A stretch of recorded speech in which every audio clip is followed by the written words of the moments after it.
ایک چھوٹا سا لڑکا بکریاں چرا رہا تھا۔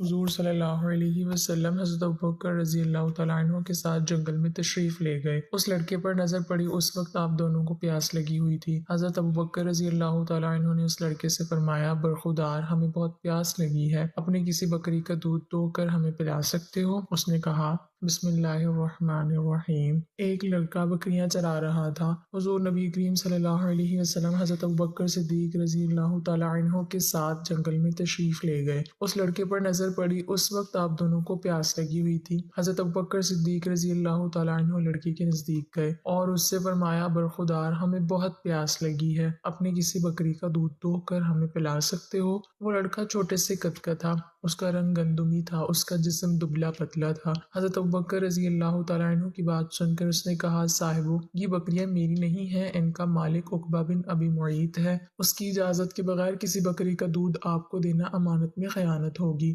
عقبہ بن ابی معیط مکے کا مشہور مشرک تھا۔ لڑکے کی بات سن کر حضور صلی اللہ علیہ وسلم نے ارشاد فرمایا، صاحبزادے، کوئی ایسی بکری بھی آگے لے آؤ جو دودھ نہ دیتی ہو، یعنی جس نے بچے نہ دیے ہوں۔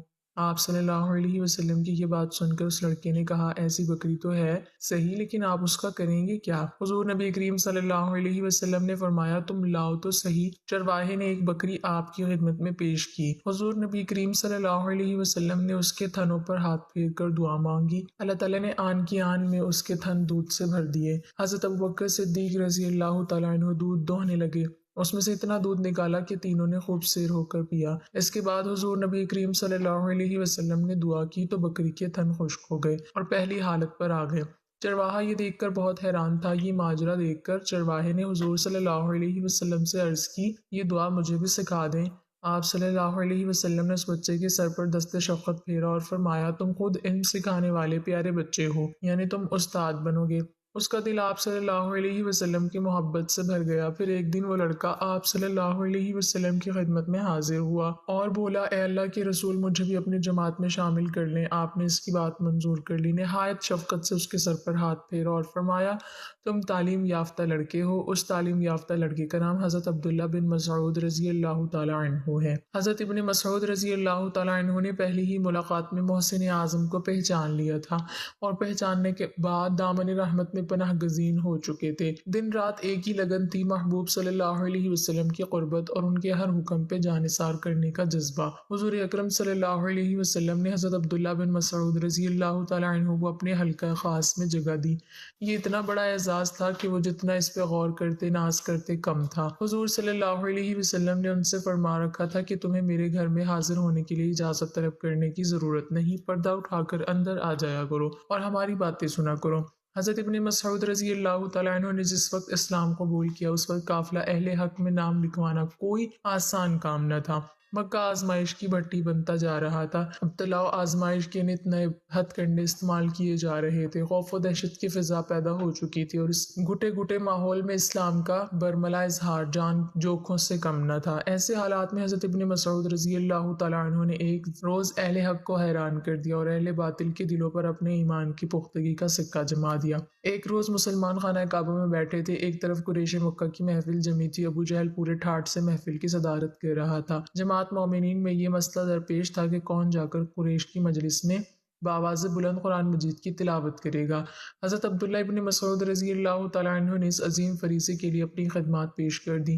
صحابہ اکرام رضی اللہ عنہم نے ان کے نحیف و نزار جسم کو دیکھا تو انہیں مشورہ دیا کہ وہ یہ پرخطر کام اپنے ذمہ نہ لیں، مگر یہاں تو فریضہ حق کے لیے طبیعت میں چل رہی تھی۔ اصرار کیا کہ میں یہ ضرور کام سر انجام دوں گا۔ چنانچہ یہ نازک بدن نوجوان حلقہ یارہ سے اٹھا اور عزم حق و باطل کا مشاہدہ کرنے مجلس قریش کی جانب چل دیا۔ اس کے بعد آپ مسجد حرام میں داخل ہوئے اور مقام ابراہیم کے پاس آ کر کھڑے ہو گئے اور بلند آواز سے سورہ رحمان کی تلاوت شروع کر دی۔ قریش نے ایک دوسرے سے پوچھا، اے ابن مسعود، تو محمد صلی اللہ علیہ وسلم پر نازل کردہ قرآن پڑھ رہا ہے؟ یہ سننا تھا کہ دشمن ٹوٹ پڑے اور عبداللہ رضی اللہ تعالیٰ عنہ کو مار مار کر لہو لہان کر دیا۔ ان کا لباس خون میں شرابور، لیکن زبان پر کلام ربانی کی تلاوت جاری تھی۔ جب آپ فارغ ہو کر ساتھیوں کے پاس پہنچے تو آپ کے جسم سے خون بہہ رہا تھا۔ صحابہ نے آپ کی یہ حالت دیکھ کر فرمایا کہ ہمیں اس بات کا اندیشہ تھا۔ حضرت عبداللہ بن مسعود رضی اللہ تعالیٰ عنہ نے کہا کہ اللہ کی قسم اب دشمنان خدا میری نظر میں کاہ کی بھی حیثیت نہیں رکھتے۔ اگر آپ اجازت دیں تو میں پھر سے کل صبح ان کے سامنے جا کر وہی قرآن کریم کی تلاوت کروں۔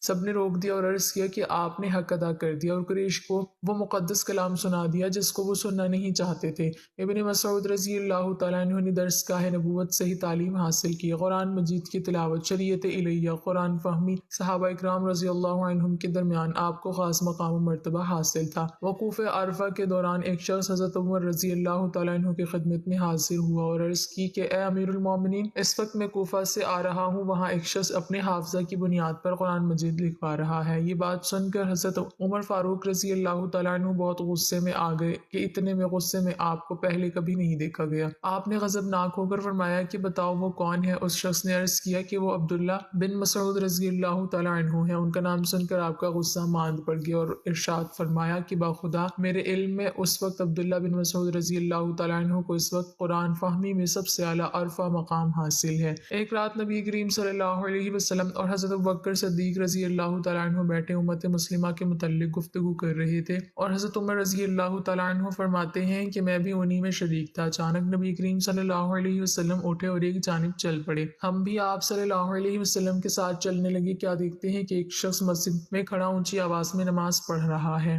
اور اندھیرے کی وجہ سے ہم اسے پہچان نہ سکے۔ نبی کریم صلی اللہ علیہ وسلم نے کھڑے ہو کر قرات سننا شروع کر دی۔ پھر آپ صلی اللہ علیہ وسلم ہماری جانب متوجہ ہوئے اور ارشاد فرمایا کہ جسے یہ بات پسند ہے کہ وہ قرآن کریم کو اس لہجے میں پڑھیں جس میں وہ نازل ہوا ہے تو عبداللہ بن مسعود رضی اللہ تعالیٰ عنہ کی قرات کو اپنا لے۔ نماز کے بعد جب عبداللہ بن مسعود رضی اللہ تعالیٰ عنہ نے اونچی آواز کے ساتھ دعا شروع کی تو اللہ کے رسول صلی اللہ علیہ وسلم نے ارشاد فرمایا کہ مانگو تمہاری دعائیں قبول کی جائیں گی۔ پھر حضرت عمر رضی اللہ تعالیٰ عنہ نے اپنے دل میں یہ ارشاد فرمایا اللہ کی قسم میں ضرور صبح کو عبداللہ بن مسعود رضی اللہ تعالیٰ عنہ کو یہ اطلاع دوں گا کہ رات نبی کریم صلی اللہ علیہ وسلم نے تیری دعا پر آمین کہا ہے۔ فرماتے ہیں کہ جب میں صبح سویرے خوشخبری دینے گیا تو کیا دیکھتا ہوں کہ حضرت ابوبکر صدیق رضی اللہ تعالیٰ عنہ مجھ سے پہلے خوشخبری سنا چکی ہیں۔ حضرت عمر رضی اللہ تعالیٰ عنہ فرماتے ہیں برملا میں اس بات کا اعتراف کرتا ہوں کہ حضرت ابوبکر صدیق رضی اللہ تعالیٰ عنہ مجھ سے ہر نیکی کی کام میں سبقت لے گئے۔ خود عبداللہ بن مسعود رضی اللہ تعالیٰ عنہ اپنے قرآن فہمی سے متعلق خود فرماتے ہیں کہ قسم ہے اس ذات کی جس کے سوا کوئی معبود نہیں، اسی کے فضل و کرم سے مجھے قرآن کی ہر آیت کے متعلق علم ہوا ہے کہ وہ کہاں نازل ہوا، اس کا شان نزول کیا ہے۔ جب مجھے یہ علم ہوتا کہ فلاں شخص قرآن فہمی کے متعلق مجھ سے زیادہ معلومات رکھتا ہے تو میں اس کی خدمت میں جا کر معلومات حاصل کرنے کی کوشش کرتا۔ حضرت عبداللہ بن مسعود رضی اللہ تعالیٰ عنہ نے 60 سال کی عمر میں وفات پائی۔ حضرت عثمان غنی رضی اللہ تعالیٰ عنہ نے نماز جنازہ پڑھائی اور جنت البقیع میں دفن کیے گئے۔